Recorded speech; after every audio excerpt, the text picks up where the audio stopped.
90% of the dreams are just a release, releasing these desires in the night. The second type of dream could indicate many things if one is able to watch it, especially if something is concerned with your health.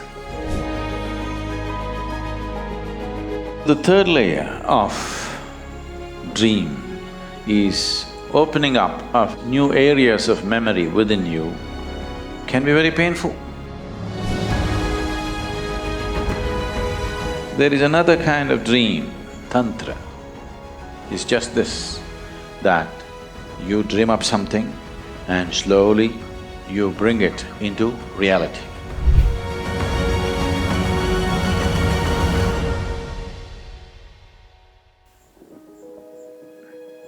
One was saying, a dream.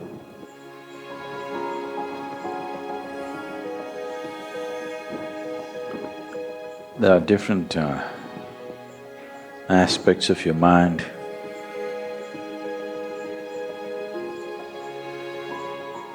And the existence, which we refer to as dream. You have of course heard of the famous speech, "Yes, I have a dream." But now we're talking about dreams that you don't dream, but they happen to you. You do not arrive at it because of the nature of life that you're experiencing, but seem to happen to you from somewhere. These dreams can be categorized into four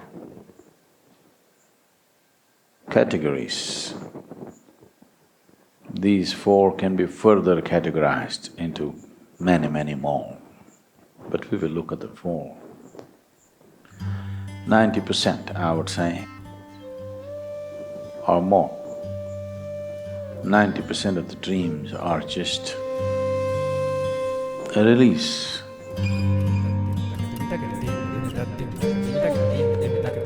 When I say release, most human minds are made like this. They cannot help it. Whatever they recognize as good, beautiful, attractive, valuable, they cannot help desiring it.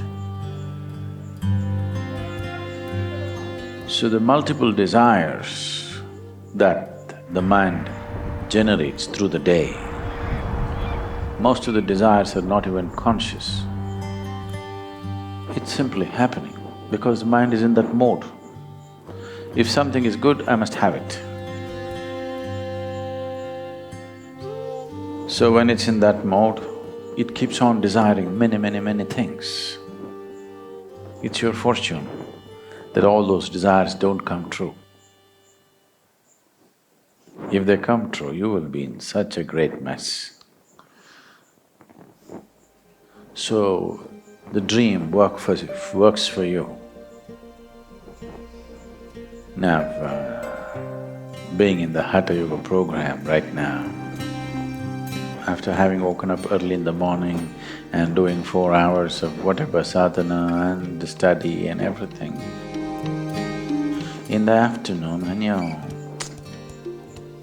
whether you would like to hit the sack or you would like a coffee or a tea, they will give you kollu soup. Now famous, kollu soup. So now, your mind thinks, oh, I wish I had some coffee to drink or tea to drink, something. Tonight, you see yourself in your dream. You're drinking a barrel of coffee. Or maybe you went to the ocean and Indian Ocean has become all coffee. I'm just saying a ridiculous example.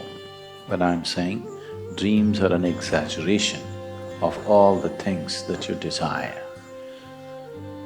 Or in other words, it's a release. In your dream, you're fulfilled, drinking your coffee. Next day, you can handle the day. Next day, you can handle the kollu soup little more gracefully. Yes. If this release doesn't happen in your dream, now this can become a great frustration. This can become such a big compulsion within you. So dream is working for you in that sense. Releasing these desires in the night when you're fast asleep, because the body is at rest. So there's a whole lot of energy available for the activity of the mind. Mind is using this time and energy to work itself out. 90% of the dreams fall under this category.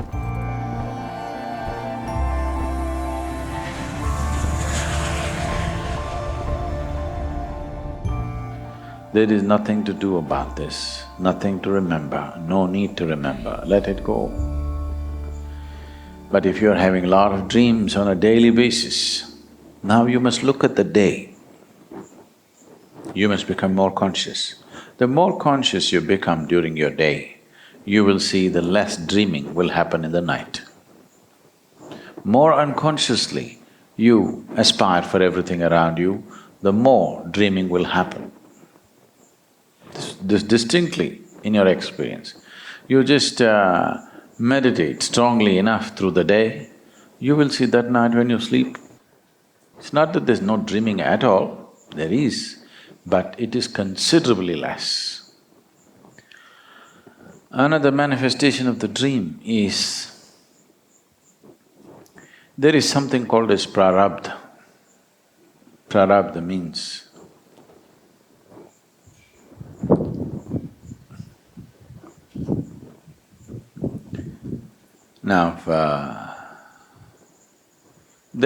there is a vast accumulation of memory in the system. This is something that we refer to as the karmic structure or the karmic body. Karmic body is just memory body. A huge memory is there. If all that memory comes into play now in your life, your mind will break, for sure. It's too much memory for anybody to handle. This happened to me 30 years ago. Suddenly, I had a huge experience, and the next thing is memory that I cannot handle. Lifetimes of memory just rushing through my mind, almost like my mind is going to break.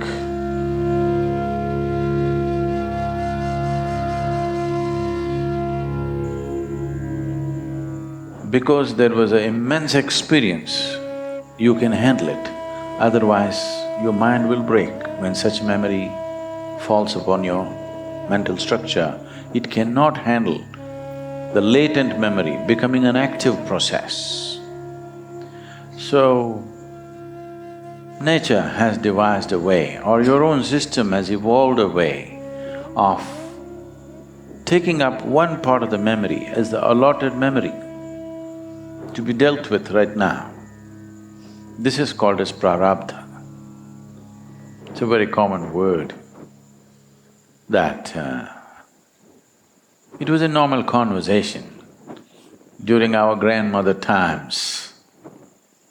These days, it's all going away. But even now, in the villages, I think it's very much there. If something is not happening the way they thought it should happen, they say, "Ayo, prarabdha."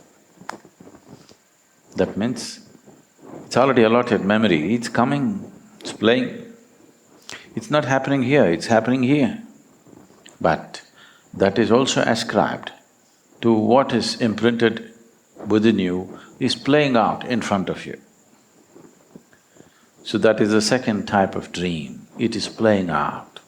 It is playing out in your day-to-day behavior, in your thought, in your emotion, the way your body feels. If you observe carefully, you will see every day when you wake up in the morning, if you observe very carefully, not just the muscular structure of your body, if you observe carefully how your body feels, you will see every day it will be different.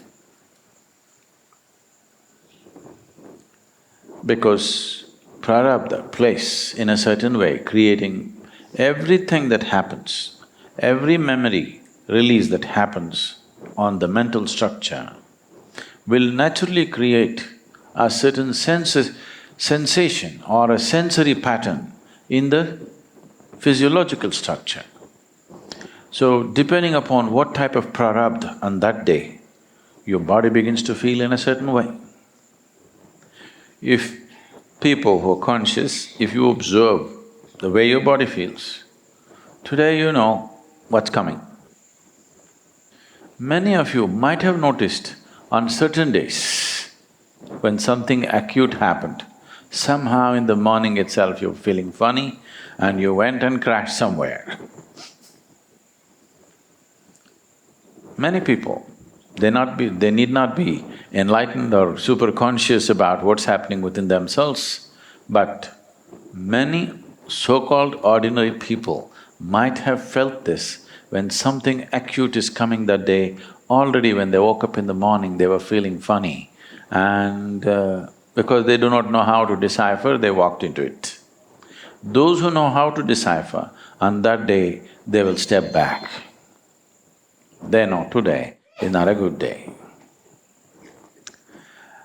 So, not a good day, not because there's something wrong with the day. It's not going to work out for you because your whole pattern is happening in a certain way. Because the memory influences the way your energy functions, your body functions, your mind functions, and what happens around you. So this is prarabdha, finding expression, and the same is happening in the night in the form of a dream. They may have all kinds of strange things mixed up. In these kind of dreams, you will have somebody who is around you and somebody else whom you do not know. A situation that you know and a situation that you do not know, all overlapping, mixed up.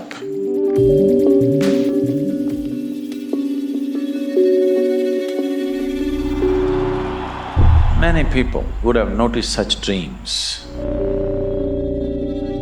You're in your home, but some strange character is actually in your house. Or you're in some strange place, but your whole family is there.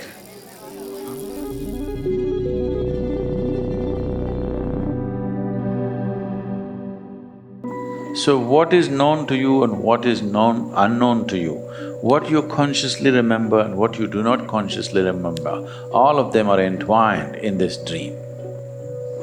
This is a release of prarabdha. This could have some meaning. In the sense, if you don't have to observe the images of the dream, you have to observe the residue of the dream. Depending upon how the dream has worked out, is it just working out of your latent desires, or is some other memory playing a role in making this happen? You don't go about looking at the imagery. Imagery is not important, but the residue it leaves on the body. When you wake up in the morning, how do you feel? See, this is the reason why those who closely watching their life avoid all intoxicants and stimulants. If you're pumping in intoxicants and stimulants, you cannot notice anything. Every day early morning feels like hell anyway.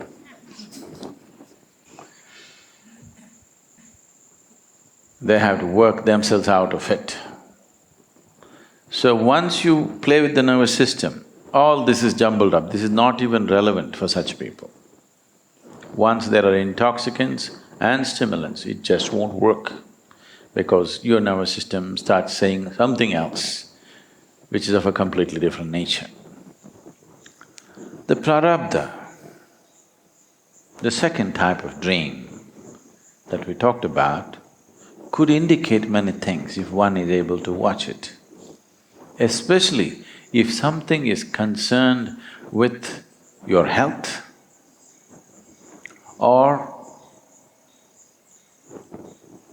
the possibility of destruction or damage to your body, prarabdha is a good place to watch. I never ever talk about dreams because there are a whole bunch of people who will go crazy imagining all kinds of things on a daily basis.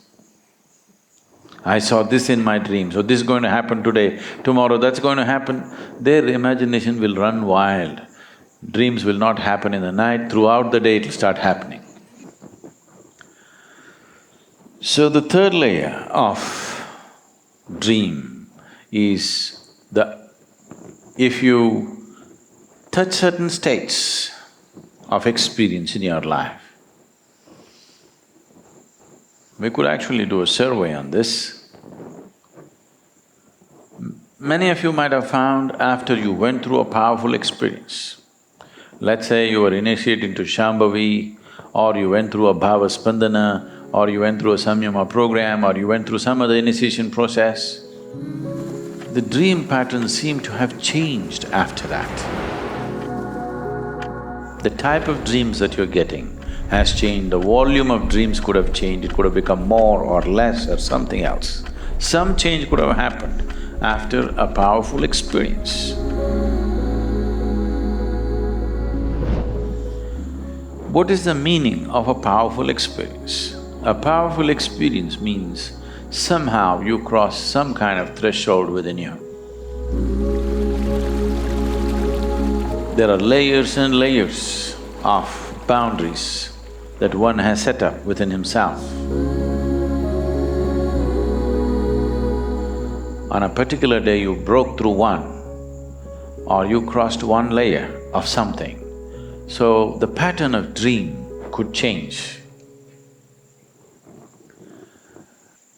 So what was not in play, that memory bank which was not in play,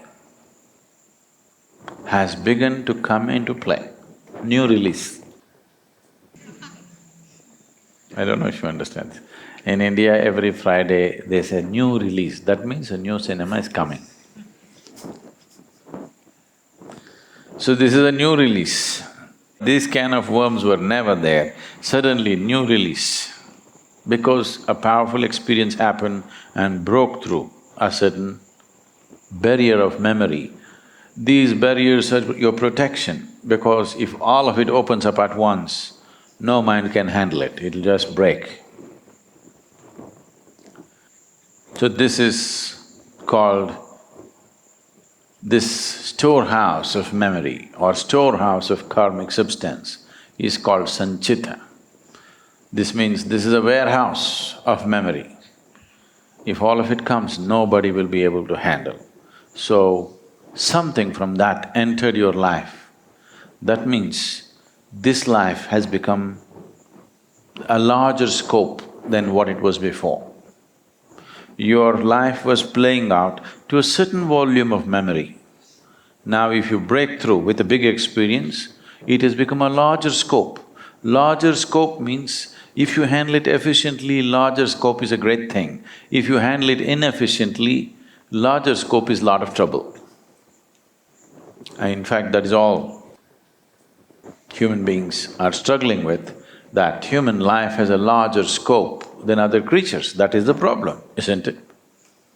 If you were like any other creature, you could eat and sleep and be fine.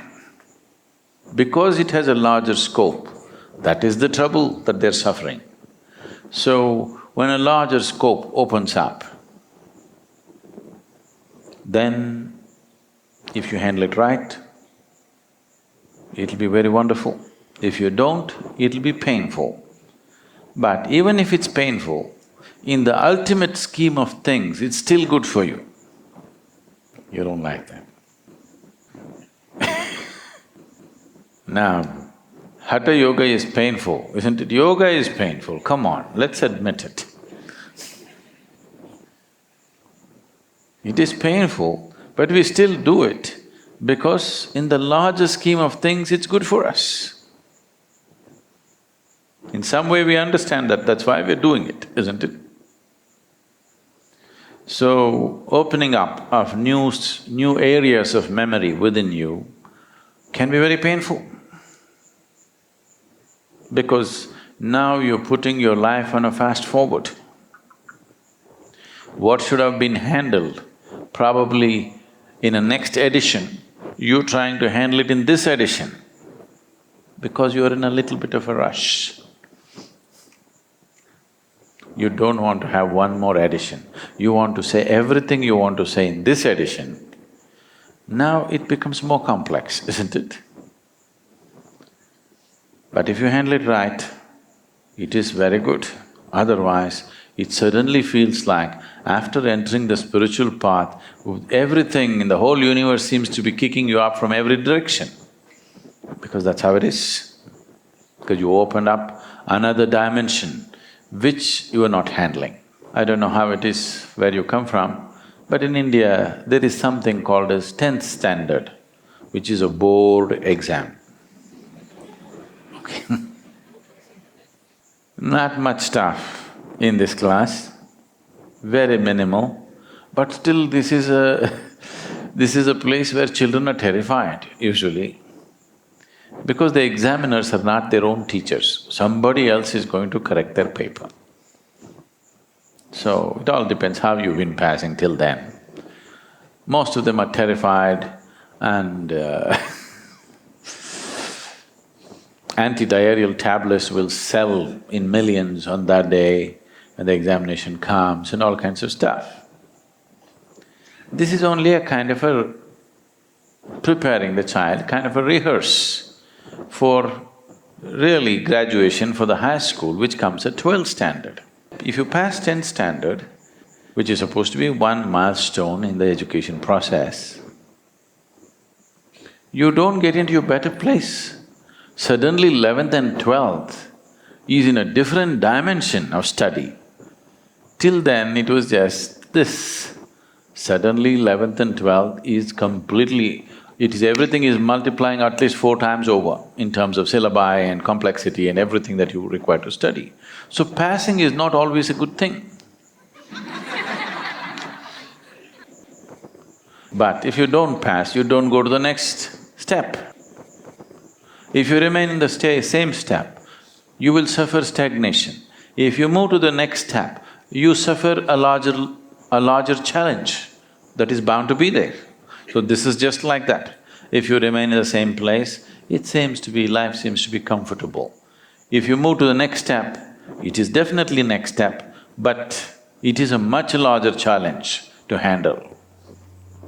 So in terms of dreams, it finds expression in a completely different way. Once sanchita begins to find expression in your dream, it will become completely, absolutely meaningless dreams.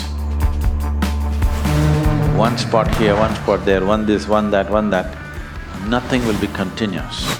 It will start happening wild dreams without any meaning. You cannot ascribe any kind of meaning to it.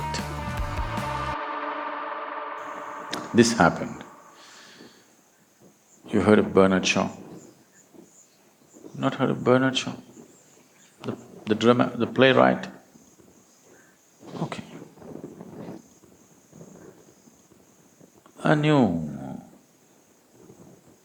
playwright who wrote a play and directed it invited Shaw to come and watch his play.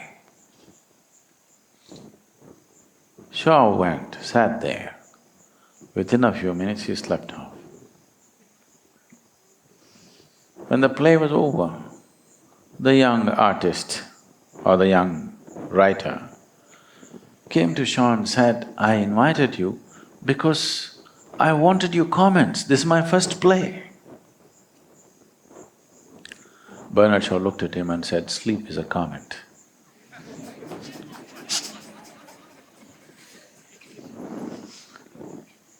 So you are not sleeping well or you are sleeping well, it is a commentary on your life. There is another kind of dream which is not really a dream. Now, there is Bhairavi here. She is a dream, we dreamed her up. You dream it up in such a way that it becomes a reality. Or in other words, this is a dream to establish your consciousness and your energy in a certain way. I was mentioning the other day also, down under in Australia, the Aborigine people call the time of creation as dream time. Creator dreamed it up. In India, we call this Maya or illusion. Or an illusion can be called a dream, isn't it? It's called dream time. The time of creation is referred to as dream time. We say, Leela, he's playing with, Creator is weaving his Maya and playing around. The words Leela and Maya describe creation in the most appropriate manner, because that's how it is. And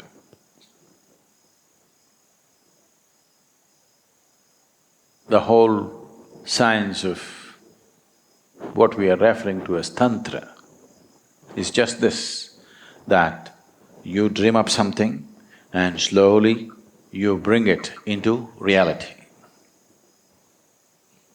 First you create it here and slowly roll it out and it becomes a reality.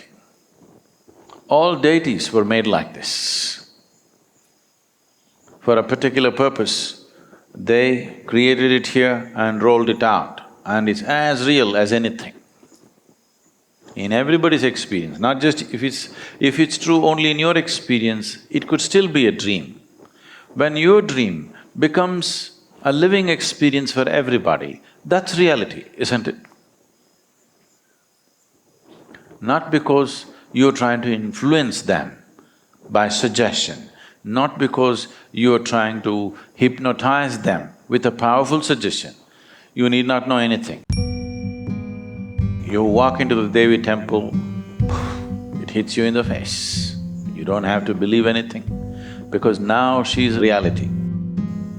But just 2-3 years ago, she was just a dream. So this dream, now a manifest reality. And all of us happened like that. It's a dream which found a physical expression in a certain way. But without using any material, you can give an expression to a dream. It is not really a dream, this is creation. This is how the whole creation has happened. If you can play with the illusion. When I say play with the illusion, suppose I can play with a ball. There is no ball. But I start playing. If we do this intensely enough, after some time, there will be a ball. Not that we have to get a ball from somewhere. If you do this, actually you can feel something bouncing around. Not just in my experience, whoever comes here, they can feel the ball. So this is creation. And that also is rooted in your dream, because if you cross the boundaries of Sanchita, then you're touching the dimension, that which is the source of creation. There, if mind can function, usually when you touch it, mind will be so overwhelmed unless it's trained, that it just becomes poof. This probably some people are describing as no mind. You go into a zone or a space where the moment you come in the presence of an energy which is beyond your understanding, you freeze. This cannot be termed confusion. It's a state where mind will not exist unless it has gone through a certain level of preparedness. So when you come in front of, or let's say in traditional terms, you would say, now you faced God. Now your mind is frozen. What a waste, isn't it? So much you need to get there. When you get there, you're frozen. It's still useful, but if your mind is trained enough, if there is substantial sadhana behind you, when you cross that place where there is no memory, right now, your mind exists the way it exists only because there is memory, you understand? When you cross that boundary where the terrain of memory is over, only of perception is there, most minds, I would say 99.999, you can put as many nines as you want, that much percentage of the minds will be frozen if they have no memory to operate. These minds are operating only of existing memory. If memory is taken away, they will not know how to do anything. What you're doing as yoga is to train the mind, train the mind, train the mind to a place where tomorrow if memory falls down, your whole karmic structure just fell down, still you have a mind. Then, if your body falls down, that means if you fall dead, you still have a mind. Now you can navigate yourself where you want, otherwise you go by your tendencies. So these are four types of dreams. The last one you cannot really call it a dream. It is…